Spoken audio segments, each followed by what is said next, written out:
Tadi saya akan menjelaskan example 5.2. Nah, 5.2 itu hubungan suhu tekanan untuk proses isentropik gas ideal. Nah, tujuan dari hubungan suhu tekanan untuk proses isentropik gas ideal itu adalah menunjukkan bahwa persamaan untuk proses adiabatik atau reversible gas ideal dengan kapasitas panas konstan. Nah, dengan rumus ini, dengan rumus ini. Nah, di sini tuh delta SIG-nya itu adalah 0. Maka nanti rumusnya diturunkan menjadi seperti ini.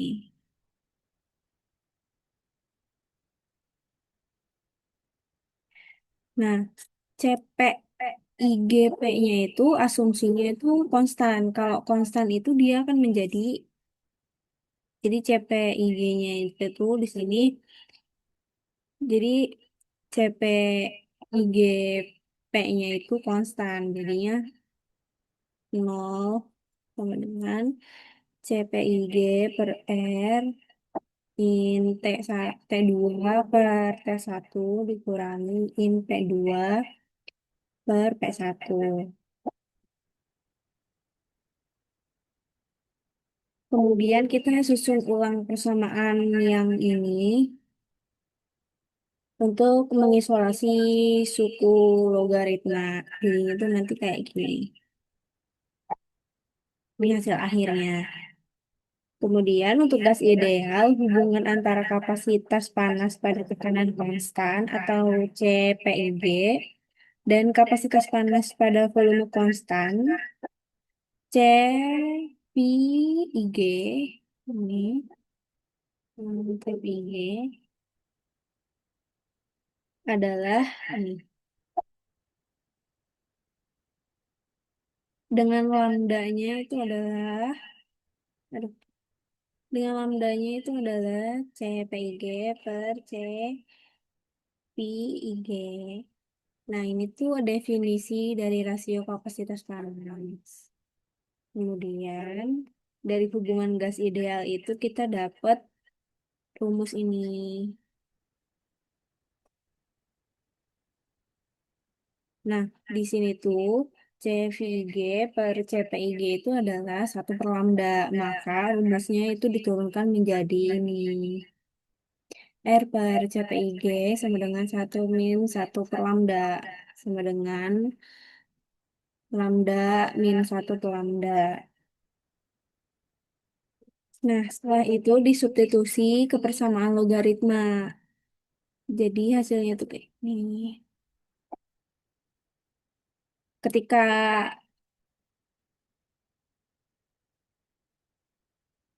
ketika in A dan in B sama dengan ya A in B sama dengan in B buat in B A, maka rumusnya itu rumus akhirnya itu akan jadi kayak gini.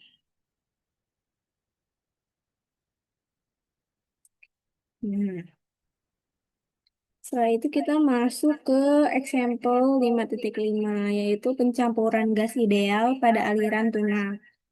Nah, tujuannya ini untuk menentukan laju transfer panas. Laju transfer panas itu kita rumuskan, buat rumuskan.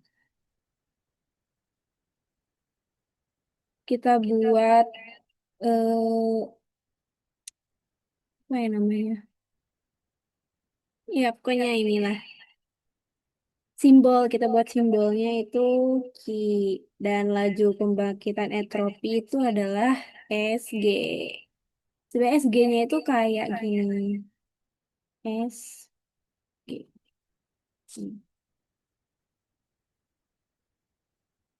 Tuh.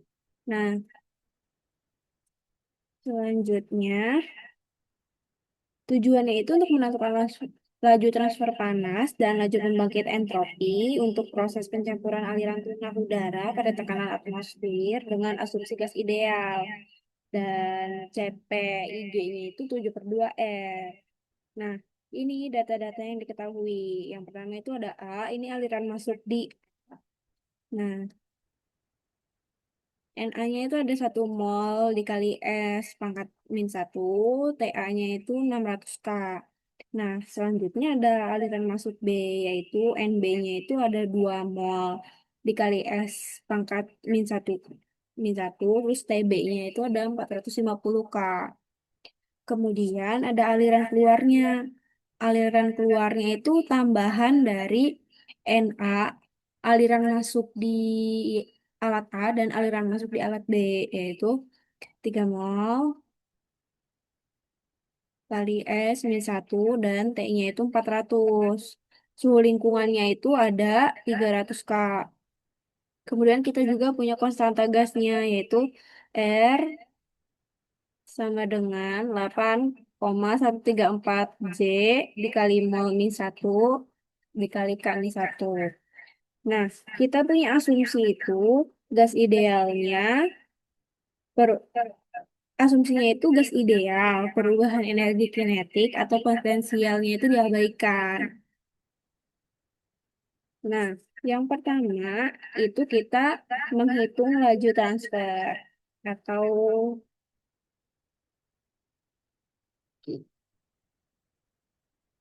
nah, Ki ini rumusnya seperti ini.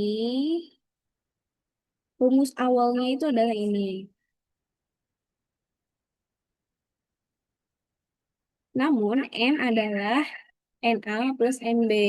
Nah, maka rumus diturunkan menjadi seperti ini.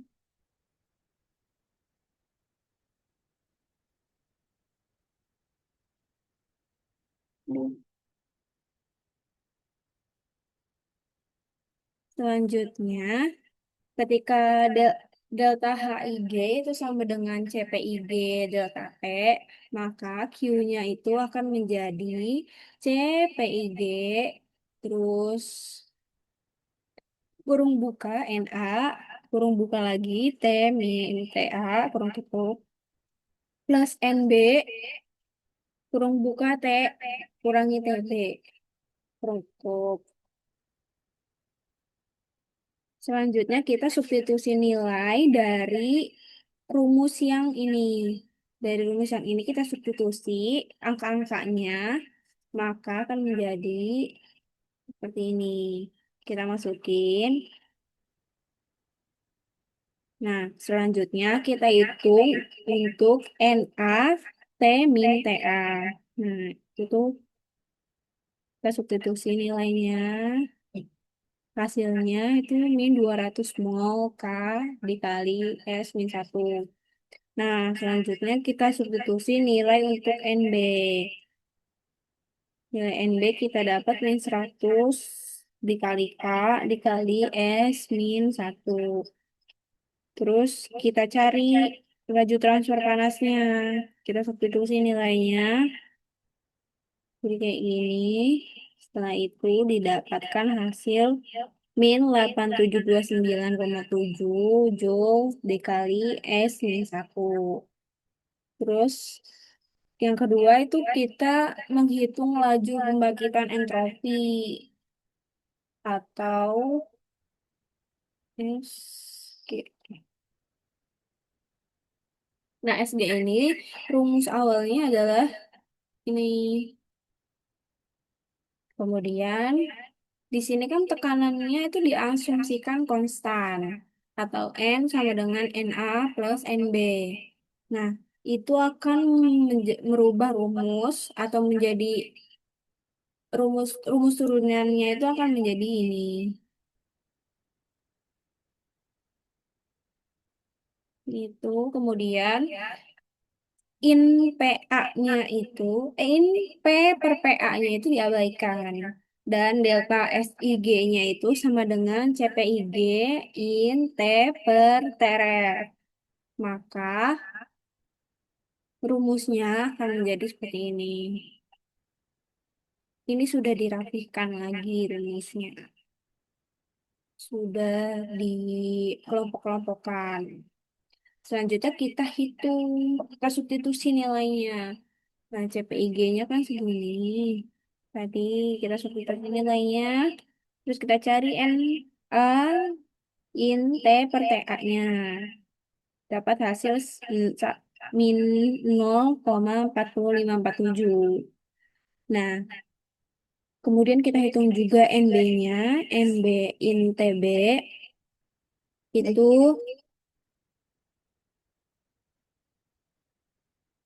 itu kita dapat hasilnya min 0,47359.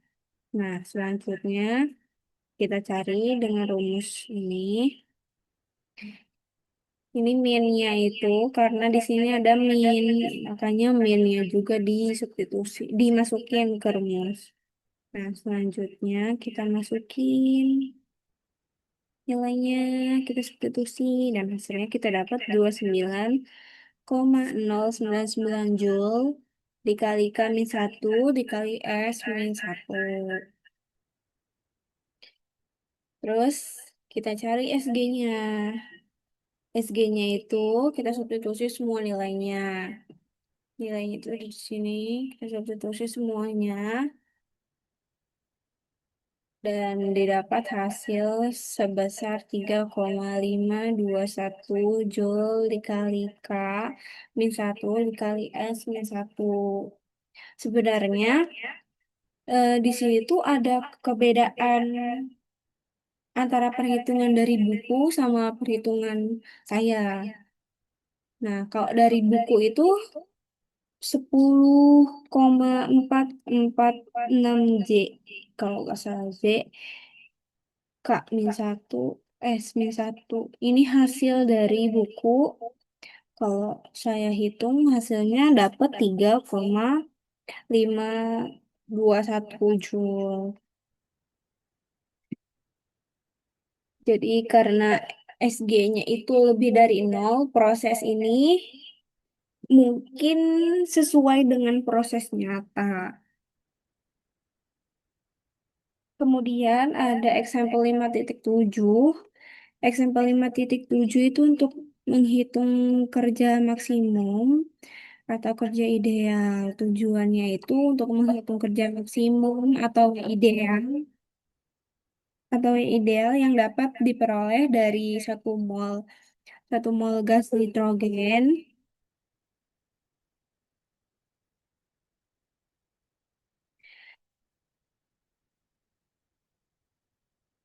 pada kondisi awalnya itu 800 K dan 50 bar. Ketika dikurangi secara reversibel ke kondisi lingkungan yaitu 300 K dan 1,0133 bar. Data-data yang diketahui itu berupa keadaan awalnya. T1 dan P1-nya itu sudah diketahui. Terus ada keadaan akhir atau T2 dan P2. Atau bisa kita sebut lingkungan.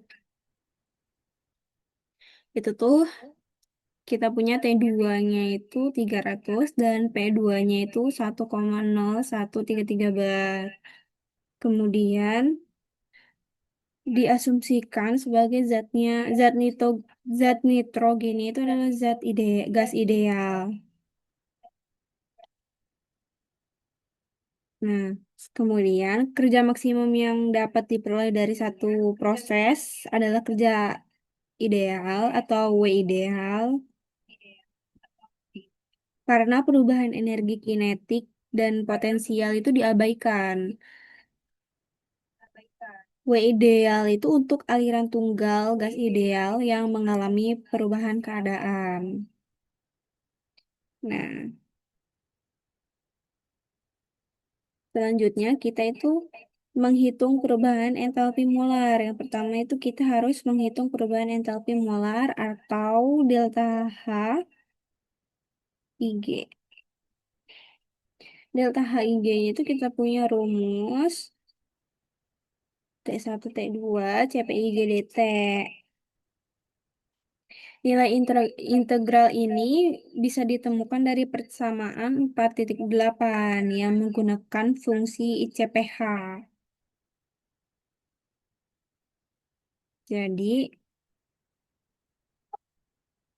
nanti kita dapat Has angka angka-angkanya itu segini. A-nya itu 3,280, B-nya itu 0,593 dikali 10 min 3, C-nya itu 0,0 dan D-nya itu 0,040 dikali 10 min 5. Terus kita hitung delta HIG-nya, kita masukin 0,314 dikali CPH 800 ke 300, hasilnya 15,060 J dikali mol min 1. Kemudian kita cari T2, perubahan entropi molarnya. Kita simbolkan sebagai delta SIG. Delta SIG itu punya rumus awalnya itu T1 T2 CPIG per T DT dikurangi R in P2 per P1. Nah, nilai integral suhunya itu bisa ditemukan dari persamaan 5.11 yang menggunakan fungsi ICPS. Selanjutnya, kita turunkan dan kita turunkan, kita pindah, kita pindah-pindah untuk rumus yang ada didapat turunan rumus ini. Baru kita masukin kayak rumusnya. Baru dimasukin disubstitusi nilainya. Ini. Jadi kita dapat delta SIG sama dengan min 29,373. Nanti itu akan dikurangi R in P2 per P1. Nah, R in P2 per P1 itu kan nilainya atau angkanya itu R-nya itu kan 8,314 dan integralnya itu kan 1,0133 per 50. Kemudian kita dapat hasilnya itu sebesar 3,042 J mol min 1 dikalikan min 1. Selanjutnya kita menghitung kerja idealnya atau W ideal. Nah, ideal di sini tuh menggunakan rumus delta HIG min T ini. Ya, ini T delta SIG. Terus kita substitusi nilainya. Delta HIG-nya itu 15,060 J kali mol min 1 dikurangi T lingkungannya itu 300, delta SIG-nya itu yang tadi kita hitung 3,042 J kali mol min 1 dikalikan min 1. Nah, dari hasilnya itu hasil perhitungan setelah minus itu ada didapat 9,912,6. Kemudian dikurangi 15 minus 15,060 dikurangi 912,6. Hasilnya itu ada 15 15,973 Joule per mol min 1. Kemudian ada example 5.8 itu tuh untuk menganalisis kelayakan proses dengan kerja ideal. Nah, di sini tuh tujuannya untuk menganalisis kelayakan proses yang sama dengan contoh 5.6 di buku, tapi menggunakan persamaan kerja ideal atau W ideal. Proses ini itu bertujuan untuk menentukan apakah kerja maksimum yang diperoleh dari 1 kilo uap air dapat mengoperasikan lemari es Carnot yang menolak 2000 kJ panas ke lingkungan 200 derajat Celcius. Nah, data yang kita ketahui dari contoh 5.6 itu ada uap jenuh 100 derajat Celcius. Nah, air cairnya itu kita punya 0 derajat Celcius.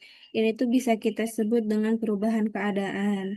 Delta H-nya itu minus 2676,0 kilojoule dikali kilogram min 1. Ini tuh bisa kita sebut dengan perubahan entalpi massa satuan. Kemudian ada delta S atau perubahan entropi massa satuan. Kita punya nilai min 7,3554 kilojoule dikalikan min 1 dikali kilogram min 1. Kemudian ada suhu lingkungannya di 0 derajat itu sebesar 273,15 K karena 0 derajat adalah sumber panas untuk lemari es. Kemudian kita punya nilai TH. Nilai TH itu suhu lemari es yang panas. Itu kita punya 200 derajat Celcius. Lalu kita pindahkan ke Kelvin jadi 473,15 K. Itu suhu lemari es yang panas. Kemudian ada TC atau TC 0 derajat itu tuh suhu lemari es yang dingin. Kita punya nilai 273,15 K karena lingkungannya itu 0 derajat Celcius. Kemudian klaim panas yang ditolak atau QH klaim yaitu kita punya nilai 2000 kilojoule. Selanjutnya yang pertama kali kita hitung adalah kerja maks yang diperoleh atau W ideal. Nah, di W ideal itu kita punya rumus delta H dikurangi T lingkungan delta S. Nah, untuk suhu yang 273,15 K itu kita substitusi nilainya min 2676,0 kilojoule dikali kilogram min 1 dikurangi 273. Di sini kan T0-nya 27. T, T lingkungannya itu kan 0, jadi 273 kita masukinnya. Kemudian delta S-nya kita punya min 7,3554 kilojoule dikali min 1 dikali kilogram min 1.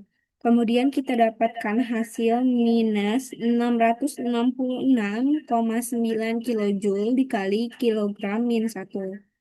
Selanjutnya, kita hitung panas max yang ditolak atau KH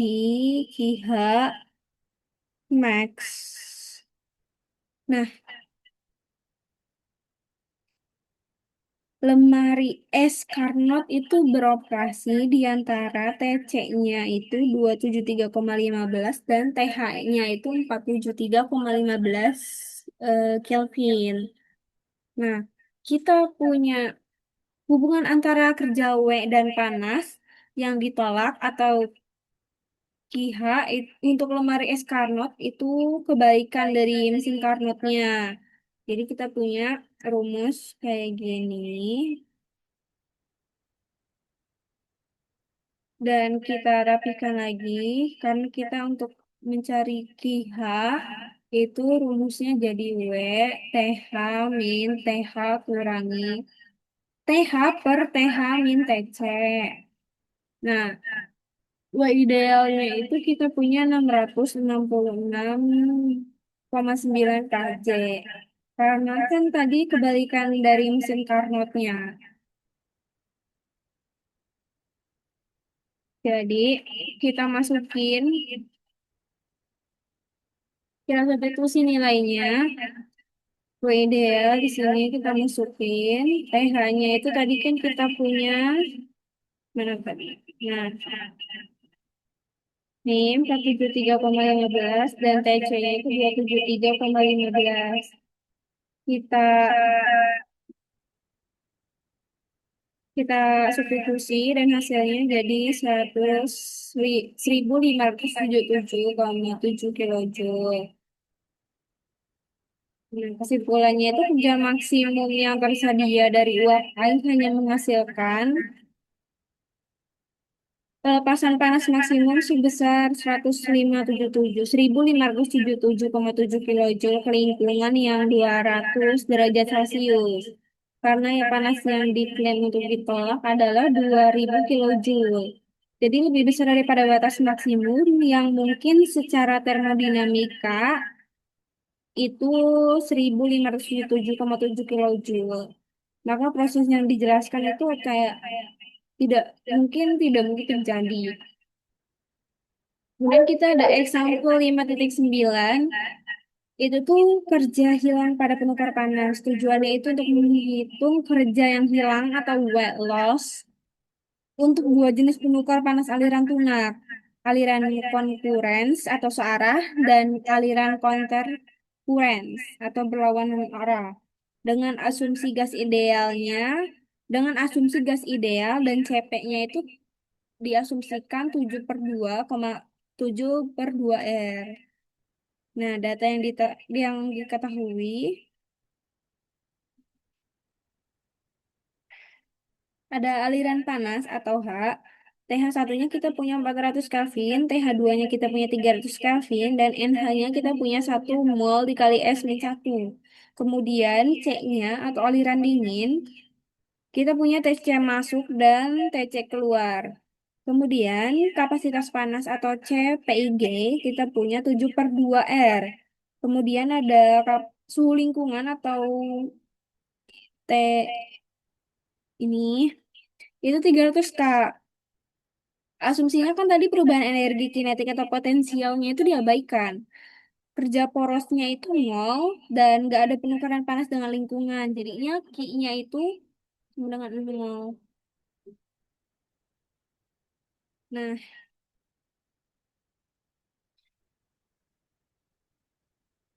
kerja yang hilang atau weight loss itu dihitung menggunakan hubungan dengan laju pembangkit entropi atau SG. Nah, kita punya rumus weight loss, suhu lingkungan, dan laju pembangkit entropi.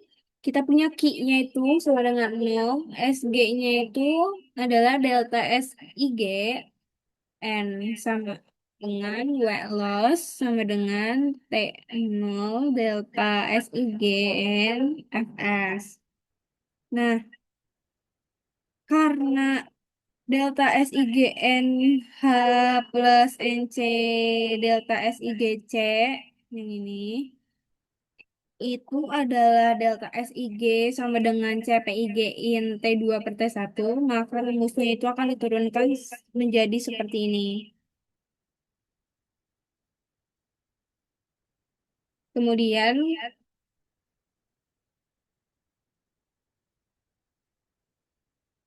kemudian kita rapikan dan akan menjadi seperti ini rumusnya. Jadi kita kelompok-kelompokkan dulu. Kemudian di sini kan Q-nya itu 0, WS-nya itu 0. Maka NH sama dengan delta HIGH plus NC, delta HIG-nya itu sama dengan 0. Nah, maka didapatkan rumus NC sama dengan NH sama dengan NC per NH sama dengan TH1 min TH2. Dan TC ya, untuk TC 2-nya itu sama dengan 340 K, maka NC per NH-nya itu kita dapat 1,25.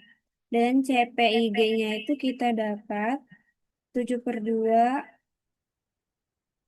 dikali 8,314 Joule kali mu min 1 kali K min 1. Kemudian kita cari delta SIG NFS-nya. Kita substitusi semua nilainya ke rumus. Dan didapatkan hasil sebanyak 0,667 J dikali K min 1 dikali S min 1.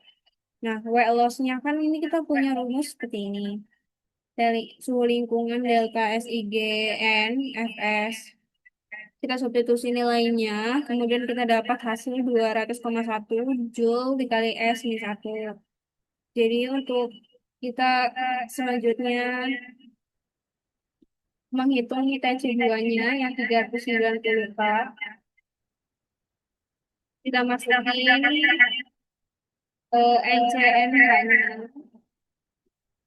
Itu tuh kita dapat 0,556. Kemudian kita hitung delta SIGNFS-nya. Kita dapat 0,336 Joule dikalikan 1 dikali S min 1. Kita Wells-nya hitung, kita hitung nilainya didapat hasilnya 1,8 D dikali S min 1. Jadi kerja yang hilang untuk aliran kontak current atau Wells-nya itu 160 J dikali S min 1. Hanya setengah dari aliran konsekuen atau oil loss yang dengan 200,1 Joule S-1. Hal ini tuh menunjukkan bahwa counter current lebih efisien secara termodinamika karena perpindahan panas yang terjadi sepanjang perbedaan suhu yang lebih kecil. Jadi ini tuh ngurangin irreversibilitas atau pembangkitan entropi.